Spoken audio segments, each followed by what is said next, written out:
When drafting the Constitution, the Founding Fathers created the legislative branch under Article 1 and created the People's House. Our founders envisioned Congress to be the most powerful branch of the federal government. Yet in recent years, we've seen Congress become possibly the weakest of the three branches. Last month, the Supreme Court decided that must change. In 1982, the Supreme Court made a mistake establishing the Chevron doctrine. In Chevron v. NRDC, the court established the Chevron doctrine, concluding that the court should defer to unelected federal bureaucrats for implicit statutory interpretation. For 40 years, federal agencies have interpreted and implemented laws based on their own definitions, sometimes unaligned with congressional intent. Under Chevron, executive branch agencies had the central role in interpreting federal statutes. In turn, it took power away from Congress and allowed unelected federal bureaucrats to make decisions that impacted hundreds of millions of Americans. Last month, the Supreme Court changed course. In the Loper-Bright case, the court overturned the Chevron doctrine and placed the lawmaking power back where it belongs, with us in Congress. The justices agreed that many of the concerns we in Congress have voiced, the Supreme Court agreed with many of the concerns we had voiced for decades here in Congress. In his concurring opinion, Justice Thomas wrote, quote, "By giving the force of law to agency pronouncements on matters of private conduct as to which Congress did not actually have an intent, Chevron permits a body other than Congress to perform a function that requires an exercise of legislative power."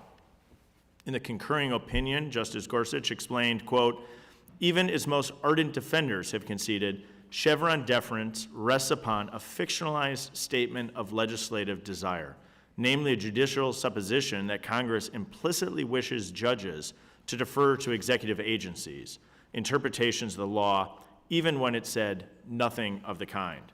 The Supreme Court decision in Loper-Bright overturning the Chevron doctrine correctly restores legislative power where the Constitution actually assigns it, in the legislative branch. Now it's our opportunity to explore how we leverage the Supreme Court's ruling. Without action, we run the risk to continue to grow the administrative state. We must rein in the administrative state. Let's look at the facts. There's 439 executive branch agencies that have the authority to issue and enforce federal regulations. There's 2.2 million non-military executive branch employees. There are over 200,000 pages in the Federal Code of Regulations. In fact, the Biden administration published over 90,000 pages in the Federal Register last year. For context, the Bible is 1,200 pages.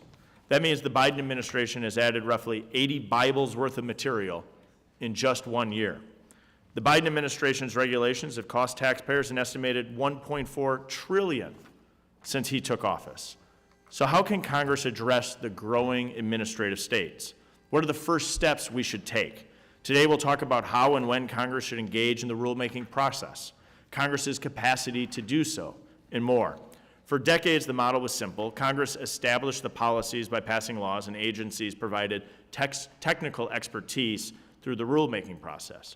But the agencies have gone far beyond providing technical expertise. Now that the Supreme Court has correctly overturned the Chevron deference doctrine, we must begin restoring power to the legislative branch. This is our opportunity to ask important questions about the structure of Congress, now that our role in the rulemaking process has been reestablished.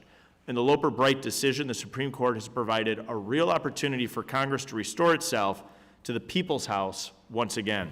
I look forward to a robust discussion on the important topic today.